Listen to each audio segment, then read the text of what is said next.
الحمد لله نحمده ونستعينه ونستغفره ونؤمن به ونتوكل عليه ونعوذ بالله من شرور أنفسنا ومن سيئات أعمالنا من يهده الله فلا مضل له ومن يضلل فلا هادي له ونشهد أن لا إله إلا الله وحده لا شريك له ونشهد أن سيدنا وسندنا وحبيبنا وشفيعنا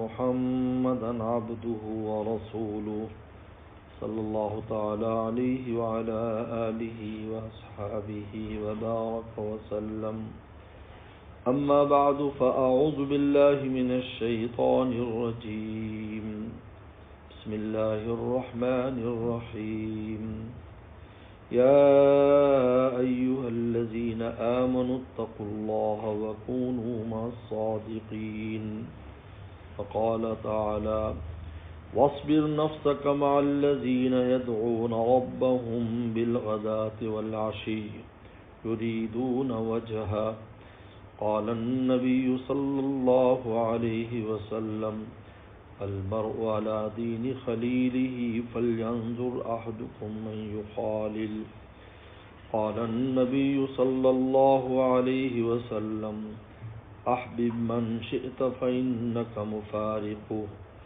أو كما قال عليه الصلاة والسلام صدق الله وصدق رسوله النبي الكريم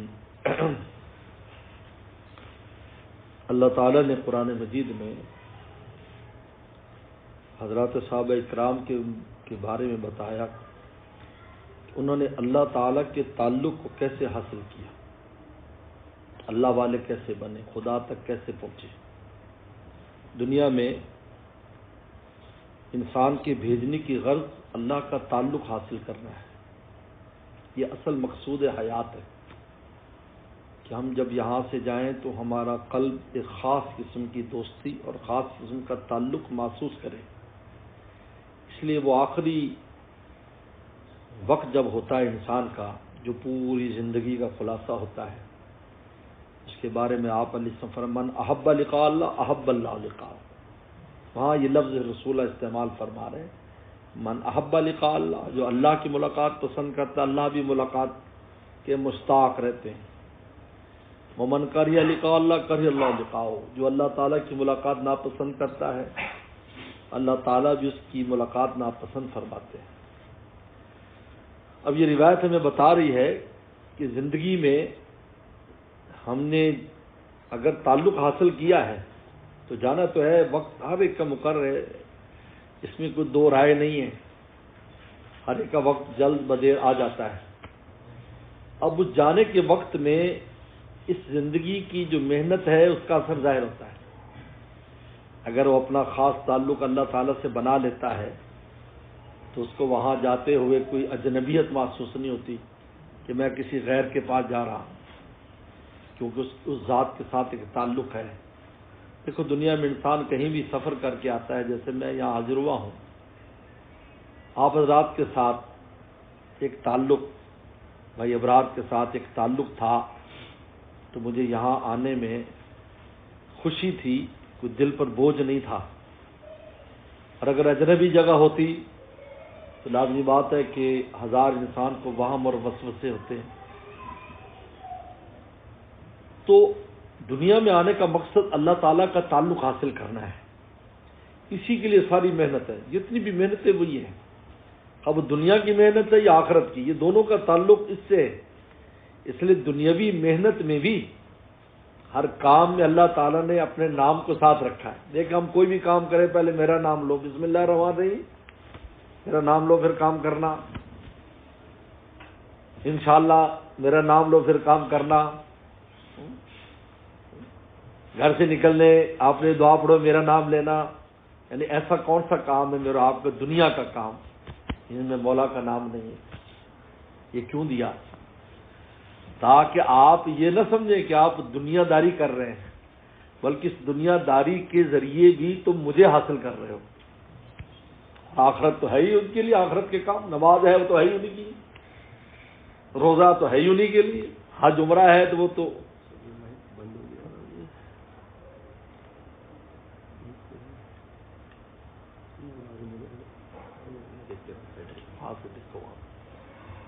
یہ تو ہے ہی اسی کے لیے، نماز تو ہے ہی انہیں کے لیے۔ لیکن جن کو ہم اپنی دنیا سمجھتے ہیں کہ ہم دنیا داری کر رہے ہیں، کاروبار کر رہے ہیں، نوکری کر رہے ہیں، کھیتی باڑی کر رہے ہیں، مومن کی یہ دنیا داری نہیں ہے، یہ غلط سوچ ہے بھی میں دنیا دار ہوں، استغفر اللہ کہنا بھی نہیں چاہیے۔ مومن دنیا دار ہے ہی نہیں۔ اب ہر کام میں مولا کا نام بیچ میں ہے تو کیسے دنیا داری ہے؟ مجھے بتائیں۔ شاہ ولی اللہ رحمۃ اللہ علیہ ایک بہت بڑے انسان ہیں، بہت بڑا نام ہے ان کا، بلکہ ہندوستان میں اگر علم حدیث کوئی لے کر آیا ہے تو حضرت شاہ ولی اللہ رحمۃ اللہ علیہ لے کر آئے ہیں کہ آج جتنے بھی بر صغیر میں حدیث شریف کے علوم پڑھائے جا رہے ہیں یہ ان کا صدقہ جاریہ ہے۔ 6 سال جہاں رہے وہ، یہاں سے انہوں نے علوم حاصل کیے اور پھر یہ سند وہاں چلے گئی۔ یعنی عجیب بات ہے کہ حدیث کی سندیں، کتنی حدیثیں ایسی ہیں کہ ان کی اسناد عرب سے عجم میں گئی، پھر عجم سے عرب میں آئی ہے۔ چنانچہ ہم یہ جو مد استعمال کرتے ہیں ہمارے گھروں میں، یہاں ماشاءاللہ مد ایک ہے وہ مدینہ شریف میں ملتا ہے اور پوری دنیا میں لوگ اب برکت کے لیے اس کو استعمال کرتے ہیں۔ اس مد کی اگر آپ سند دیکھ لیں تو وہ صحابی رسول سے شروع ہوتی ہے اور وہ چلتی چلتی ہندوستان چلی جاتی ہے حضرت شاہ ولی اللہ شاہ اسحاق کے وہاں، اور پھر وہاں سے ہو کر پھر عرب میں آتی ہے، اور اس سے آ کر آج جو بھی ہے، یہ جو بھی محدث ہے جس کے پاس اس کی سند ہے تو وہ وہاں پر آ جاتی ہے۔ تو اس شاہ ولی اللہ رحمہ اللہ بہت بڑے، اللہ تعالیٰ نے ان کو بہت نوازا ہے۔ انہوں نے فرمایا کہ انسان، پیغمبر السلام کے بارے میں آتا ہے کہ ہر وقت اللہ کے ذکر فرماتے تھے، تو ہم ہر وقت اللہ کا ذکر کیسے کر سکتے ہیں؟ ہم مصروف لوگ ہیں، ہمیں یہ کام ہے وہ کام۔ تو بڑی خوبصورت بات فرمائی، فرمایا کہ ہمارا ایسا کون سا کام ہے جس میں پیغمبر السلام نے ابتدا اور انتہا میں اللہ کا نام نہ سکھایا ہو؟ کوئی کام دکھا دو کہ اس کے ابتدا میں اللہ کا نام اور انتہا، یہاں تک کہ بیت الخلاء میں ہم جا رہے ہیں ان میں بھی سکھایا کہ آپ نے جاتے ہوئے بھی مولا کا نام لینا ہے، نکلنے کے بعد بھی اللہ کا نام لینا ہے۔ کھانا کھا رہے ہیں اس میں فرما رہے ہیں، بازار آپ جا رہے ہیں تو اس کے اندر فرما رہے ہیں، سو رہے ہیں اس میں فرما رہے ہیں، سوتے ہوئے کون سا نام لینا ہے، جاگتے کون سا نام لینا ہے۔ فرمایا کہ جب انسان ابتدا اللہ کے نام سے کسی کام کی کرتا ہے اور جب وہ مکمل ہونے کے بعد پھر اللہ کو یاد کرتا ہے تو درمیان کا پورا عرصہ اللہ تعالیٰ اپنے ذکر اور نام میں شمار فرماتے ہیں۔ تو فرمایا کہ ایسے آدمی کو کیسے کہیں گے بھی یہ دنیا دار ہے؟ اس کے تو سارا ہر چیز ہی، حالانکہ بیت الخلاء میں گیا اور بیت الوقت لگا کر آیا 5 منٹ 10 منٹ اور بسم اللہ پڑھ کے گیا، دعا پڑھ کے اللہم انی اعوذ بالخبث والخبائث اور آ کر اس نے غفرانک کہا اور دعا پڑھی، تو نتیجہ کیا نکلا کہ وہ وقت بھی اس کا ذکر میں شمار ہوتا ہے۔ اس لیے پیغمبر صلی اللہ علیہ وسلم نے اسی مدینہ شریف میں صحابہ اکرام سے ایک دن پوچھا تھا، عبداللہ بن عمر رضی اللہ عنہ فرماتے ہیں، بخاری کی حدیث ہے کہ میں بھی پاس بیٹھا تھا، میری عمر اس وقت 10 سال تھی، 11 سال تھی۔ آپ نے فرمایا بتاؤ وہ کون سا درخت ہے جس کی مثال مومن اور مسلمان کی طرح ہے اور اس کے کبھی پتے نہیں گرتے؟ صحابہ اکرام فرماتے ہیں سیدنا صدیق اکبر رضی اللہ عنہ اس مجلس میں تھے، سیدنا فاروق اعظم، بڑے بڑے اکابر صحابہ موجود تھے۔ کہا کہ ہم جنگل کے درختوں میں سوچنے لگے کہ میں فلاں ملک گیا، اس میں ویسے درخت کون سا درخت ہوگا فلاں، قریب کی چیزیں دور میں چلے گئے۔ حضرت عبداللہ بن عمر رضی اللہ عنہ فرماتے ہیں کہ پیغمبر السلام کے ہاتھ میں جمار تھا، جمار آپ حضرات کے یہاں تو معروف ہے، کھجور کا جو مغز ہوتا ہے اس کو جمار کہتے ہیں۔ جو کھجور جب سردیاں ہوتی ہیں تو مدینہ شریف میں بہت ملتا ہے یہ، کہ وہ کھجور کا جو سر ہوتا ہے اس کے اندر اس طرح مغز ہوتا ہے جیسے انسان میں مغز ہوتا ہے۔ اس لیے بعض محدثین نے لکھا ہے کہ حضرت آدم علیہ السلام کا جو گارا بچ گیا تھا اس میں سے کھجور پیدا ہوئی ہے، اس لیے کھجور جو نا حضرت انسان کی پھپھی لگتی ہے، کیونکہ آدم السلام کی بہن ہے یہ پھپھی لگتی ہے، تو اس میں بھی دماغ ہوتا ہے جس طرح انسان کا دماغ ہے۔ تو وہ جمار رسول اللہ بہت پسند فرماتے تھے۔ ویسے بھی عقل و فہم کے لیے لکھا ہے اطباء نے کہ بہت اونچی دوا ہے یہ اس کا کھانا۔ تو خیر پیغمبر السلام کے ہاتھ میں وہ جمار تھا جو تناول فرما رہے تھے، تو کہا کہ میری، وہ بچے تھے، میری نظر پر پڑی تو میں نے کہا یہ تو کھجور کا درخت ہوگا، لیکن چونکہ میرے والد بھی موجود تھے اور پھر سیدنا ابو بکر صدیق موجود تھے رضی اللہ عنہ، تو وہ خاموش ہے تو میں بھی خاموش رہا. تو صحابہ نے کہا کہ اللہ کے نبی ہمیں نہیں سمجھ میں آ رہا، آپ فرمائیں. اور فرمایا کہ وہ نخلا ہے، وہ کھجور کا درخت ہے جو مومن کی مثال ہے. اب محدثین نے لکھا کہ پیغمبر صلی اللہ علیہ وسلم نے مومن کو کھجور سے کیوں تشبیہ دی؟ فرمایا کہ کھجور ایک واحد درخت ایسا ہے جس کی ہر شے قابل استعمال ہے، یہاں تک کہ گٹھلی بھی استعمال ہوتی ہے. اب تسبیحات کتنی ہیں جو گٹھلی بنتی ہیں، گٹھلیوں کی بنتی ہیں، چھار استعمال ہوتی ہے، تنا استعمال ہوتا ہے. یعنی تھوڑا سا پچھلے زمانے میں چلے جائیں تو ہر شے کھجور کی استعمال ہوتی تھی، یہاں تک کہ بستر کے اندر جو چھالیں ہوتی تھی وہ بھی کھجور کی چھالیں اس کے اندر ڈالی جاتی تھی. تو پیغمبر صلی اللہ علیہ وسلم یہ فرما رہے ہیں کہ جس طرح کھجور کی کوئی چیز ضائع نہیں ہے، اس طرح مومن کا کوئی عمل بھی خواہ دین ہو یا دنیا ہو اجر و ثواب سے خالی نہیں ہے. تو اللہ تعالیٰ نے دراصل انسان کو اپنا تعلق حاصل کر بھیجا ہے کہ آپ میرا تعلق لے کر آؤ، تمہارا دل میرے ساتھ خاص قسم کا ایک تعلق محسوس کرے. یہ ہے، اسی کا نام وصل ہے. کہتے ہیں اللہ کا وصل نصیب ہو جائے. وہ وصل کا اس طرح کا وصل نہیں جیسے میرے آپ کا ہم جیسے ملاقات کرنا، ایسا نہیں ہے، بلکہ اس قرب کا نام ہے کہ ہمارا قلب اللہ تعالیٰ کی ذات سے قرب اور نزدیکی محسوس کرے. یہ مطلوب ہے، اسی کے لیے ہم یہاں دنیا میں آئے ہیں. اگر ہم یہ حاصل کر لیتے ہیں تو ہم کامیاب ترین انسانوں میں سے. اب صحابہ کرام نے کیسے حاصل کیا؟ قرآن نے کہا یریدون وجہا. پہلا کام صحابہ کرام نے کیا کہ اللہ کی ذات کو مراد بنایا کہ ہم نے اللہ تعالیٰ کو حاصل کرنا ہے. یہ یریدون وجہا، پہلے اپنی مراد، کیونکہ جب تک مقصد نہیں ہوگا نا. ہم اسکول پڑھتے تھے تو ہمیں ٹیچر کھڑا 8ویں 9ویں کھڑا کر واٹس یور ایم، تمہارا مقصد کیا ہے؟ بچوں پوچھتے کہ جی میں بی اے ڈاکٹر میں، بی اے انجینئر میں انجینئر بنوں، میں فلاں بنوں گا. اب بات فلاں کرتے ہیں میں فوج میں جاؤں گا، فلاں کروں گا. جب تک انسان کے قلب میں مقصد نہیں آئے گا نا، اس وقت تک نہ وہ کوشش کرے گا، نہ قدم اٹھائے گا، نہ اس کے اسباب تلاش کرے گا. اگر اس کو پتا ہے کہ میں نے فلاں کرنا ہے، میں نے ریاض جانا ہے، میں نے مدینہ شریف جانا ہے، اس مقصد کے لیے کوشش کرے گا وہ کہ مجھے کیسے جانا ہے، معلومات لیتا پھرے گا، پیسے جمع کرے گا، ساتھی تلاش کرے گا. صحابہ اکرام نے پہلا کام یہ کیا، یریدون وجہ کے ذات الہی کو مراد بنایا.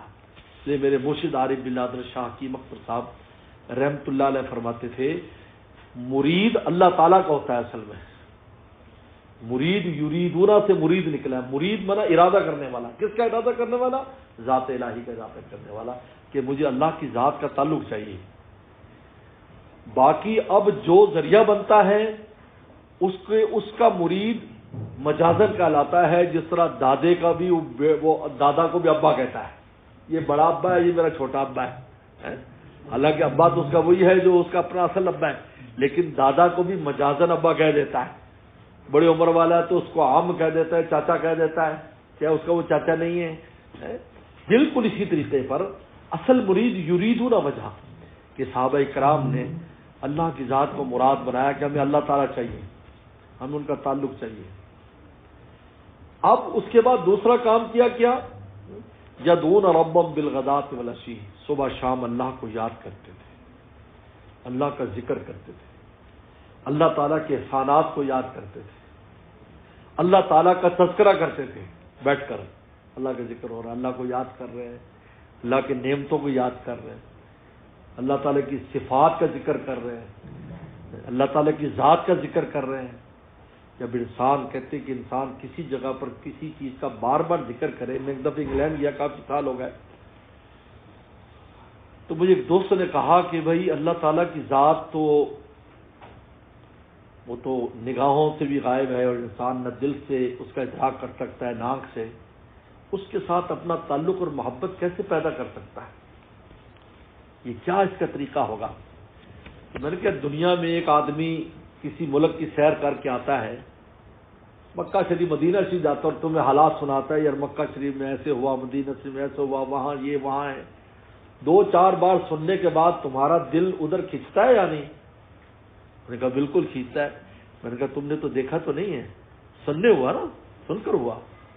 میں کہ جب اللہ تعالیٰ کی ذات کا تذکرہ انسان کرتا ہے اور سنتا ہے تو پھر یہ دل اللہ تعالیٰ کی ذات کی طرف مائل ہونا شروع ہو جاتا ہے، سنتے سنتے ان کا ہو جاتا ہے. ایک وقت آتا ہے کہ اس کا دل اللہ تعالیٰ کی تلاش میں لگ جاتا کہ یار میں اللہ تعالیٰ کا تعلق حاصل کر لوں.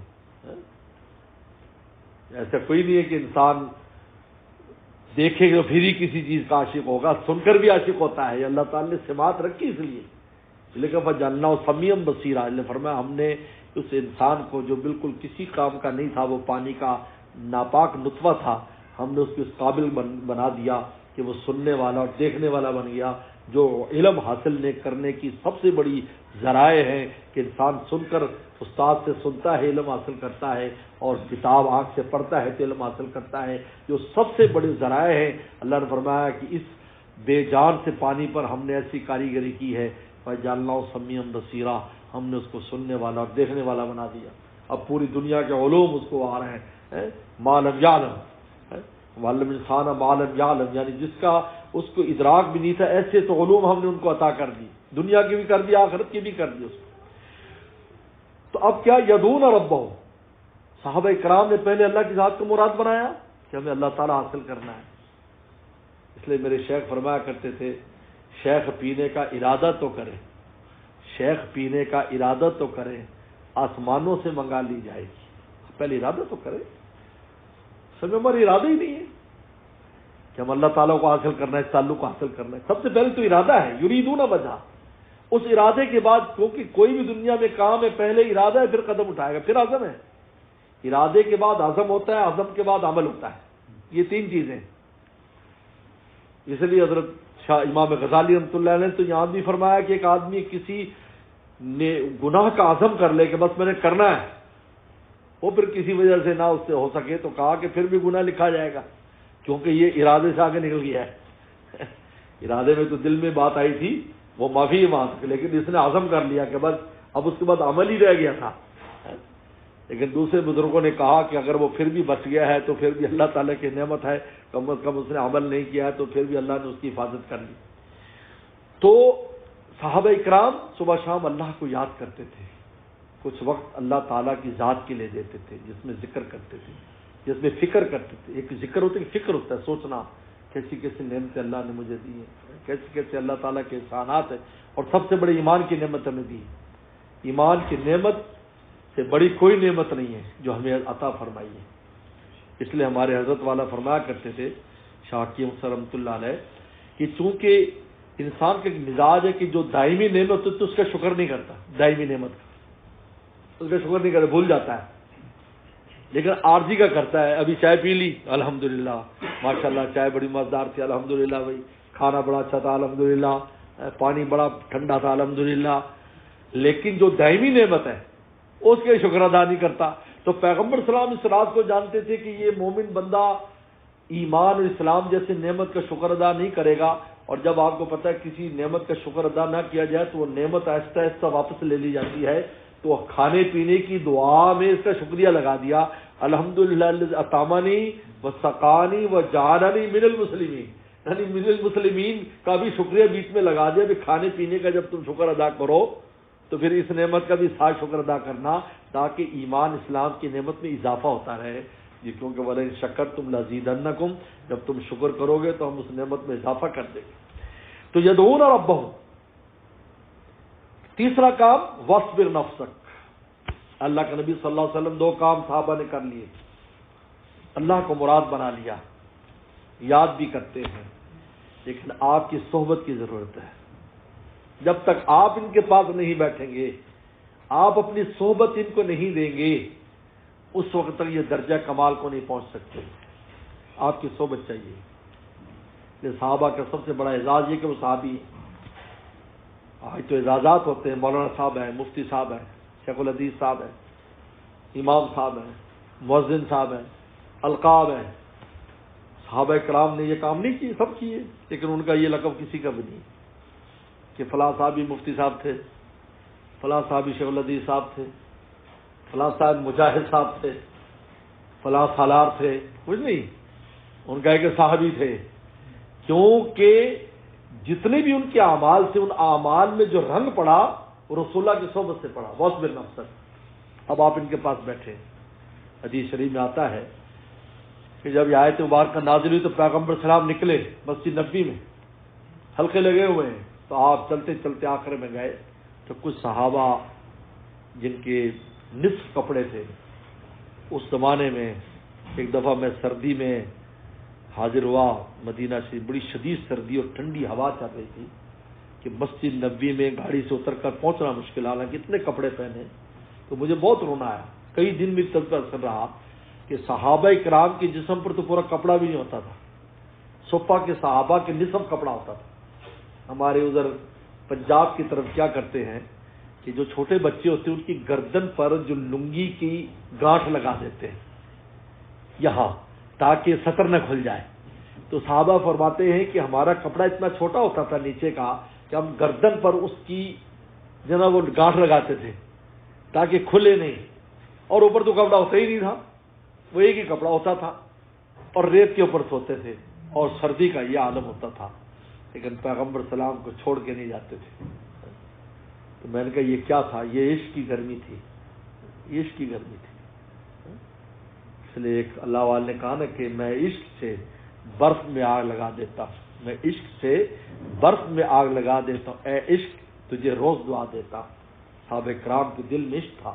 اس لیے حضرت ابو ہریرہ رضی اللہ عنہ ارشاد فرماتے کنت الزم النبی صلی اللہ علیہ وسلم بشبع بطنی، کہ میں پیغمبر سلام کو چمٹا رہتا تھا پیٹ بھرنے پر. اور پیٹ بھرنے کی تشریح محدثین نے یہ کی ہے کہ وہاں پیٹ بھرنے کو ملتا کب تھا. یہ کیوں کہا شبع بطنی؟ کہا کہ رسول اللہ کی زیارت سے پیٹ بھرتا تھا کہ مجھے شدید بھوک پیاس ہوتی، لیکن جب آپ مجلس میں تشریف لاتے تو نہ بھوک کا خیال رہتا اور نہ پیاس کا خیال رہتا، اور آپ کے ارشادات میں اور آپ کی ذات میں ہم ایسا گم ہو جاتے. ہمیں بھوک، جب آپ چلے جاتے تو بھوک کا احساس ہوتا، پھر بے ہوش ہو کر گر پڑتا تھا.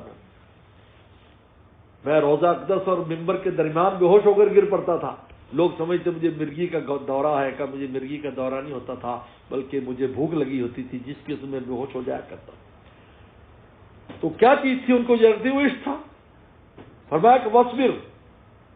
آپ نکلے، وہ صحابہ بیٹھے ہیں، وہ صفہ کے طالب علم ہیں بیٹھے ہوئے، آپس میں کچھ بات کر رہے ہیں. میں تم لوگ کیا کر رہے ہو؟ کہا کہ ہم اپنے اللہ کو یاد کر رہے ہیں، اس کے احسانات کو یاد کر رہے ہیں. اللہ نے ہمیں ایمان دیا، آپ جیسے ہمیں محبوب پیغمبر دے دیا، ہمیں قرآن دے دیا، اور اللہ کا ذکر کر رہے ہیں. جیسے معاذ بن جبل فرماتے تھے اجلس بنا 9 منٹ ساعتن، میرے پاس بیٹھ جا تھوڑی دیر ہم ایمان لے آئے.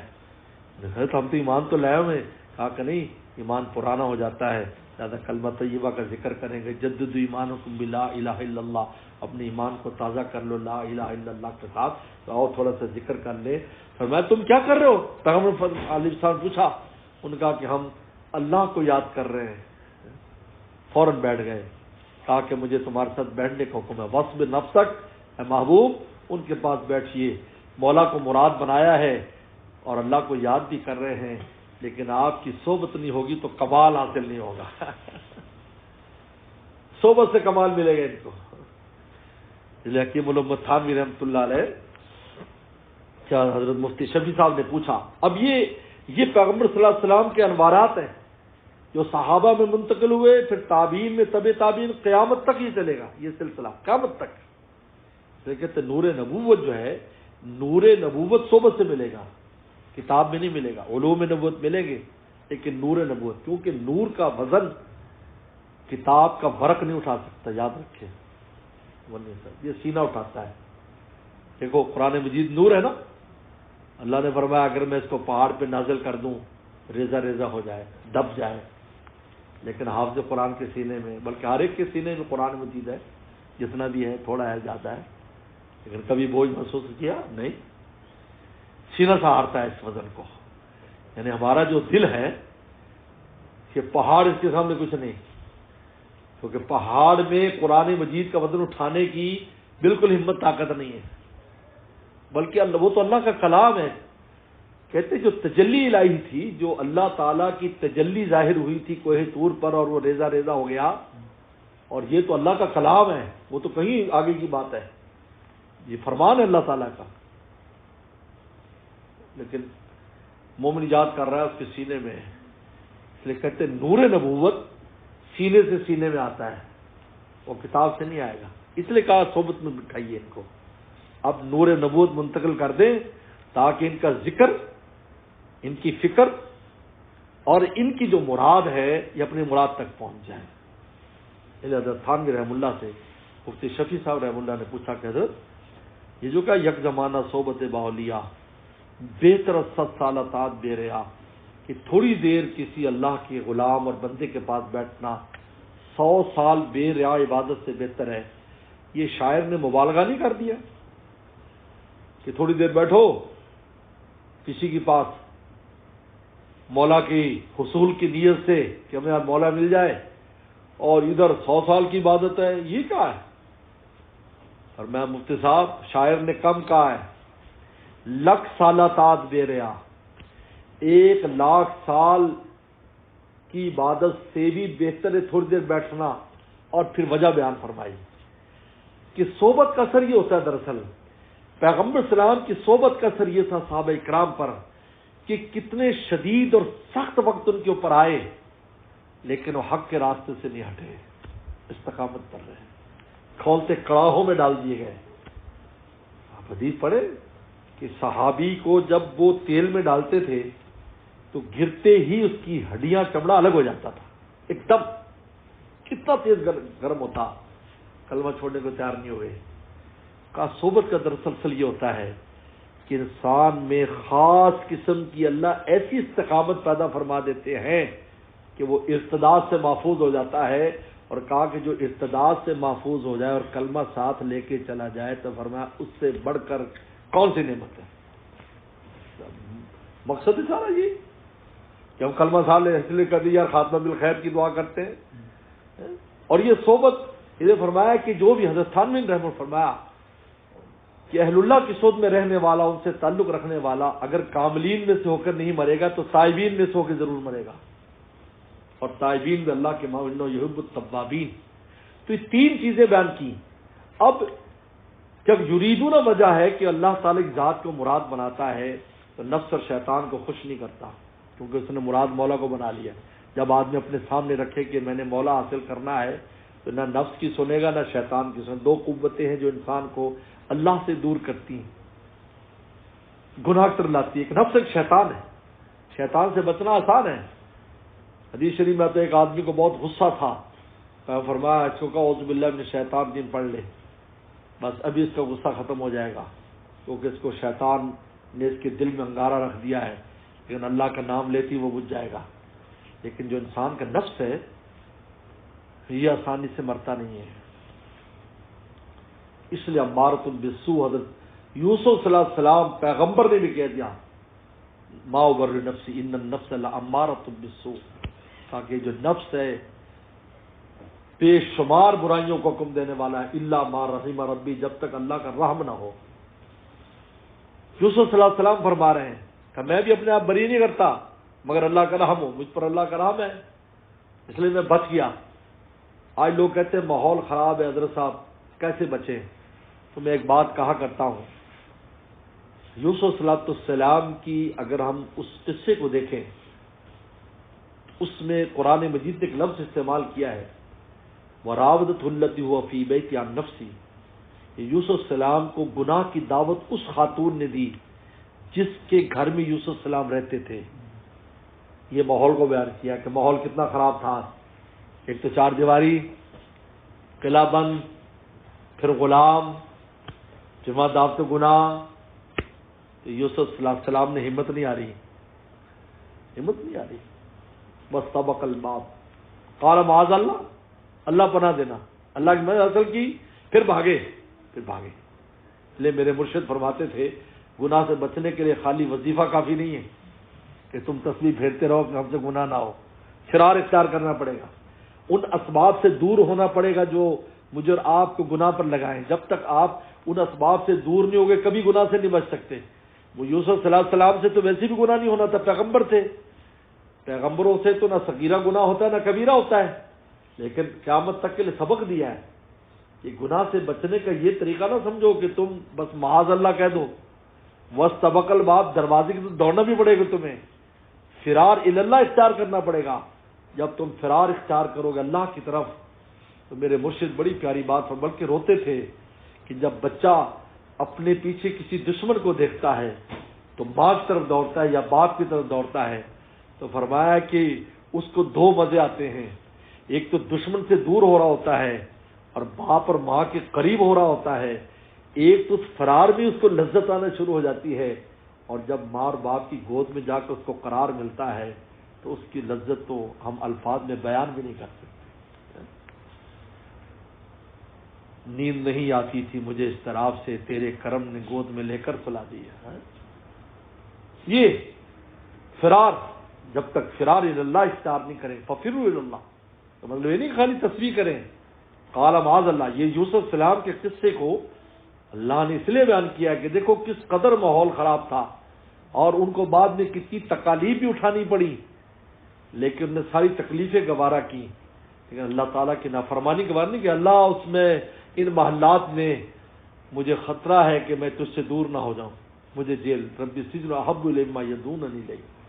ہمارے حضرت فرمایا کرتے تھے جس مولا کے راستے کے جیل خانے احب ہوں اس کے راستے کے گلستانوں کا کیا حال ہوگا، گلستانوں کا کیا حال ہوگا، یعنی اس کے راستے کے نماز روزے کا کیا حال ہوگا، اس کے راستے کے حج عمرے کا کیا حال ہوگا، جس کے جیل خانوں کے اندر ان کو مزہ آتا ہے کیونکہ وہ خوش ہے اس لیے کہ مولا خوش ہے، اللہ راضی اس لیے گناہ سے بچے ہوئے۔ تو یریدون وجہ جب مولا کو مراد بنا لیتا ہے پھر نفس کو مراد نہیں بناتا۔ ایسا نہیں ہے کہ یہ راستے میں رکاوٹ نہ ہو، دنیا میں آئی اسی لیے ان رکاوٹوں کو عبور کر کے ہی ہم نے منزل پر پہنچنا ہے، اسی آزمائش کے لیے اللہ تعالیٰ نے دنیا میں بھیجا ہے، ورنہ آسمانوں پر بہت آسان تھا۔ مجھے ایک دوست نے کہا کہ حضرت کوئی ایسا وظیفہ بتاؤ بالکل گناہ کا خیال ہی نہ آئے، خیال ہی گناہ کا نہ آئے۔ میں نے کہا پھر تو فرشتے بن جاؤ گے، اور فرشتوں کو نہ جنت ملے گی نہ حور ملے گی، وہ دونوں سے فارغ ہے، کیونکہ ان کے لیے جنت بھی نہیں ہوگی، کیونکہ حور جنت متقین من المتقین فی جنات و نہر فی مقعد صدق عند ملیک مقتدر۔ اللہ فرماتے ہیں ہم جنتیوں کو جو ہے جنتیں بھی دیں گے، نہریں بھی دیں گے، اور اپنے پہلو میں بٹھائیں گے بھی فی مقعد عند ملیک، ہم اپنے پاس بٹھائیں گے ان کو۔ کیوں بٹھائیں گے؟ اس لیے کہ انہوں نے مجاہدے کیے ہیں، انہوں نے نفس اور شیطان کا مقابلہ کیا ہمیں راضی کرنے کے لیے۔ ہمیں جب مراد بنا لیا تو پھر ان کے پیچھے نہیں گئے، وہ ان کو وہ بلاتے رہے لیکن یہ نہیں گئے، یہ ان سے بچتے رہے، انہوں نے مجاہدات کیے، انہوں نے تکلیفیں برداشت کی۔ اس لیے ایک دفعہ حضرت مولانا قاسم نانوتوی رحمۃ اللہ علیہ حدیث پڑھا، بخاری شریف کی حدیث ہے کہ اللہ تعالیٰ نے جنت میں بھی سب کا حصہ بنایا ہے اور دوزخ میں بھی سب کا حصہ بنایا ہے، تاکہ کل کو یہ نہ کہ اللہ میاں جنتیں شارٹ تھیں تو اس لیے تھوڑے مسلمانوں کو ادھر بھیج دیا اور باقیوں کو جنت میں بھیج دیا، ہمیں ایسا نہیں ہے۔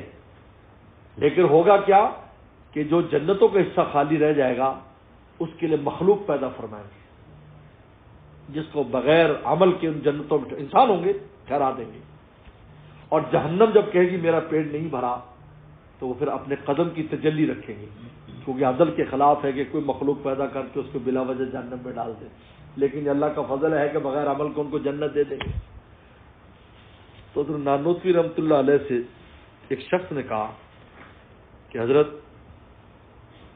طالب علم نے کہ یا ہم کاش وہی ہوتے، اب دنیا میں تو بڑی تکلیفیں ہیں، بڑے مجاہدات ہیں، وہ ہوتے بس وہیں سے جنت میں چلے پیدا ہوئے جنت میں چلے جاتے۔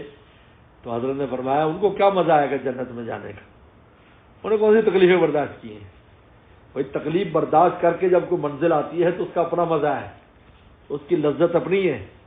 چنانچہ ہم دیکھتے ہیں کہ پہلے زمانے میں جن ہمارے آباء و اجداد نے جو حج کیے اور بحری جہازوں سے اور تکلیفوں سے، اس حج کی لذت اس کے اثرات ان پر پوری زندگی رہے، کیا وہ دوبارہ نہیں آ سکے، اور ہم روز آ رہے جا رہے ہیں، لیکن اللہ معاف فرمائے اس آسانی کی وجہ سے ہمیں ابھی تک اس کا عشر عشیر بھی نصیب نہیں ہوا جو ان کو ایک سفر میں ہو گیا، کیونکہ جب مشقت کر کے آئے تو آتے ہی منزل پر ان کو جو مزہ آیا ان کو الفاظ سے تعبیر نہیں کر سکتے۔ اس لیے مولانا رومی نے فرمایا کہ لے کے شیرینی و لذات مکر حسبر انداز رنج سفر کہ فرمایا کہ منزل کا مزہ جو آتا ہے وہ راستے کی مشقت پر آتا ہے.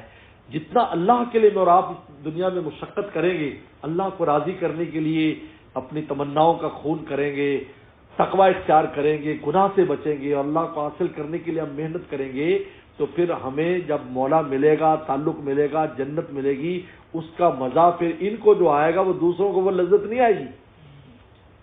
کیونکہ انسان جتنی مشقت کرتا ہے پھر منزل پر اس کو اتنی لذت، اتنا مزہ زیادہ آتا ہے. لیکن جس کو مشقت ہی نہ ہو، پر میں ان کو کیا مشقت، جنت پیدا ہوئے وہیں چلے گئے.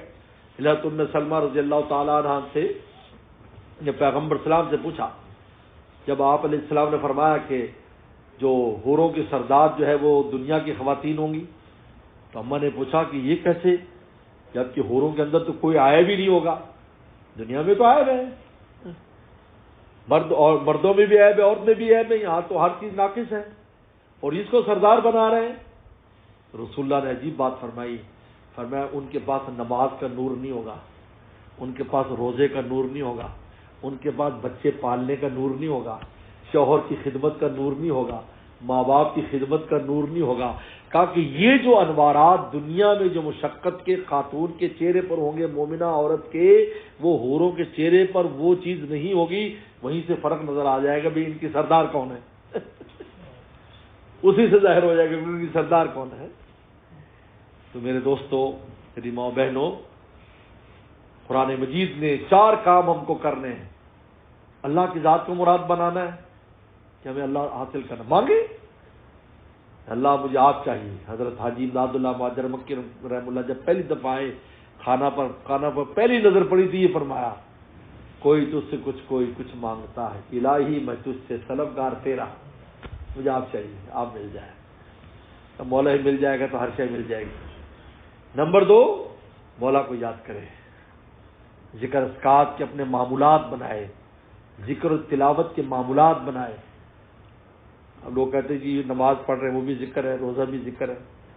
تو میں کہا کرتا ہوں کہ بھائی ڈاکٹر کے پاس جاتے ہیں، ڈاکٹر کہتے ہیں جی آپ نے یہ ٹانک کھانا ہے، یہ ٹانک جو ہے نا، یہ گولی آپ نے روزانہ کھانی، آپ نے یخنی پینی، آپ نے فروٹ کھانا ہے.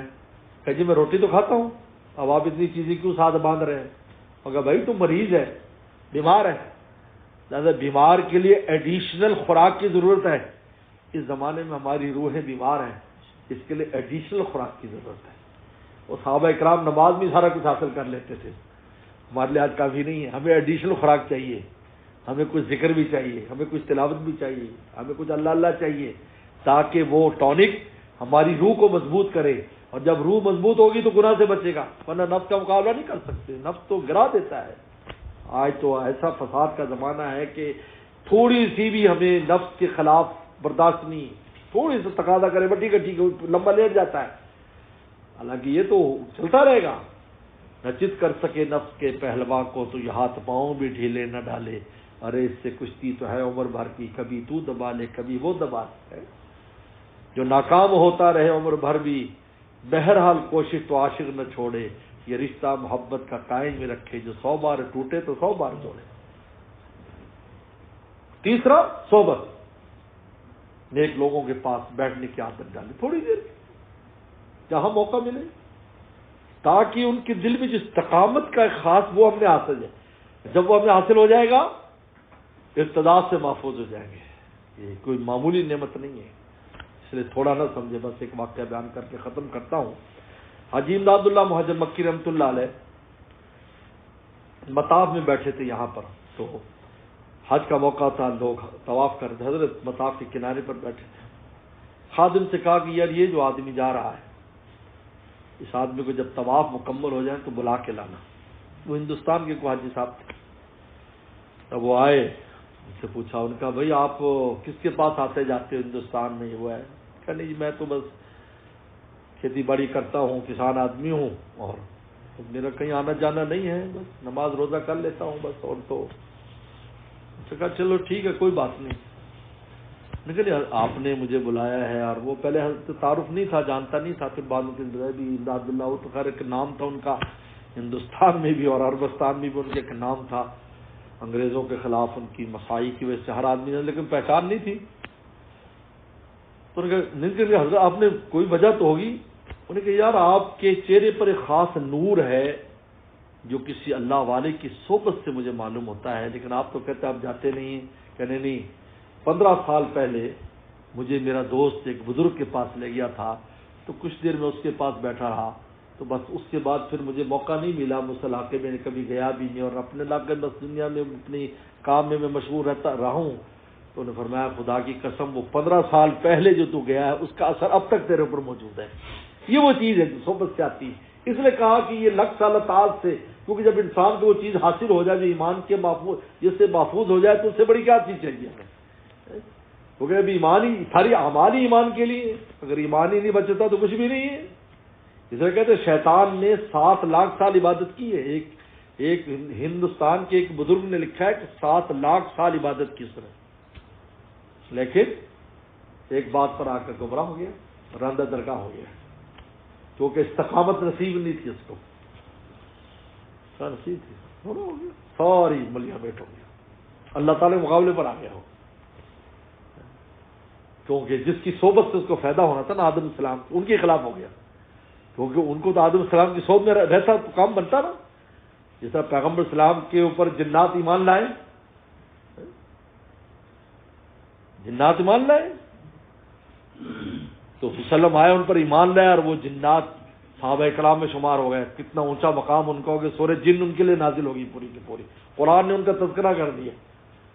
تو شیطان کو آدم السلام کی صحبت سے منزل ملنی تھی، انہی کے خلاف ہو گئے. جب ان کے خلاف ہو گیا تو راندہ درگاہ ہو گیا. کہاں سے کہاں چلا گیا. یہ ہے کہ انسان جب صحبت اختیار کرتا ہے تو پھر کیا ہوتا ہے کہ وہ اللہ تعالیٰ خاص قسم کی استقامت اس کو عطا فرما دیتے ہیں. اس سے اس کی حفاظت اللہ تعالیٰ غیر سے اس کی حفاظت کرتے رہتے ہیں. میں نے بتا رکھا کہ اگر کاملین سے نہیں ہوگا تو تائبین میں سے ہو کر ضرور مرے گا. اللہ مجھے آپ کو عمل کی توفیق عطا فرمائے. واخر دعوانا ان الحمد للہ. اللهم لك الحمد كما أرسلنا على محمد كما سهل وفل بنا كما أنت فإنك أنت التقوى والمغفرة.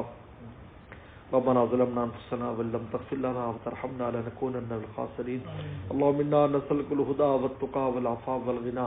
اللهم أحسن عاقبتنا في الأمور كلها وأجرنا من خزي الدنيا وعذاب الآخرة. اللهم أرنا الحق حقا وارزقنا اتباعه وأرنا الباطل باطلا وارزقنا اجتنابه. يا حي يا قيوم برحمتك نستغيث اصلح لنا شأننا كله ولا تكلنا إلى أنفسنا طرفة عين. اللهم واقتنا كواقت الوليد. اللهم آت نفوسنا تقواها وزكها أنت خير من زكاها أنت وليها مولاها. یا اللہ ہم سب کو تو اللہ والا فرما، اپنا تعلق خاص نصیب فرما، اپنا وصل نصیب فرما، اور غیر کو ہمارے دل سے دور فرما. 100% آپ کا بن جانے کی توفیق عطا فرما. یا اللہ یا اللہ اللہ ہماری اس مختصر بات اور اجتماع کو تو قبول فرما. اللہ ہمارے اللہ بھائی ابرار صاحب، ان کے گھر والوں کو، تمام آنے والوں کو، آنے والی ماں بہنوں کو، اللہ بھائیوں کو خوب عافیت نصیب فرما، اور اپنا تعلق خاص اور اپنے اولیاء کرام میں، اولیاء صدیقین میں ہمیں شامل فرما. ہماری اولاد کو شامل فرما، قیامت تک آنے والی ہماری نسلوں کو شامل فرما. تمام ایمان والوں کو اپنی ولایت خاصہ نصیب فرما، غیر مسلموں کو بھی ایمان کی توفیق عطا فرما. یا اللہ نفس و شیطان کے مقاصد سے ہماری حفاظت فرما. اللہ تقوی کی دولت ہمیں نصیب فرما. ہماری ایمان کو ایمان کامل فرما، اپنی رضائے کامل ہمیں نصیب فرما. یا اللہ یا اللہ ان دیار مقدسہ کی خوب خوب حفاظت فرما. یا اللہ یہاں کے عمرا کو خیر کے کاموں کی توفیق عطا فرما، شر کے کاموں سے محفوظ فرما. تمام بلاد اسلامیہ کی یا اللہ خوب خوب مدد فرما. اللہ غزہ کے مسلمانوں کی قدم قدم پر مدد فرما، نصرت فرما. مسلمان جہاں جہاں مظلوم مقہور ہے یا اللہ ان کی مدد فرما. یا اللہ ہمارے تمام مرحومین مرحومات کی مغفرت فرما. یا اللہ ہمارے مشائخ اساتذہ والدین یا اللہ عزیز و قاری سب کی بے حساب مغفرت فرما. تمام بیماروں کو شفا عطا فرما، پریشان دوستوں کی پریشانی دور فرما، رزق کی تنگیوں کو دور فرما، قرضوں کے بوجھ کو دور فرما. بے اولادوں کو نیک سال اولاد عطا فرما، بے اولادوں کو نیک سال اولاد عطا فرما. یا اللہ بے اولادوں کو نیک سال اولاد عطا فرما. اولاد والوں کے اولادوں کو نیک سال مطیع فرما، بردار فرما. یا اللہ ہماری جو بھی حاجت ہے اپنے اپنے خزانوں سے ہماری حاجات کو پورا فرما. اللهم انا نسألك من خير ما سألك منه نبيك محمد صلى الله عليه وسلم ونعوذ من شر ما استعاذك منه نبيك محمد صلى الله عليه وسلم. انت المستعان وليك البلاغ ولا حول ولا قوة الا بالله. ربنا تقبل منا انك انت السميع العليم. صلى الله تعالى على خير خلقه محمد وآله وصحبه اجمعين.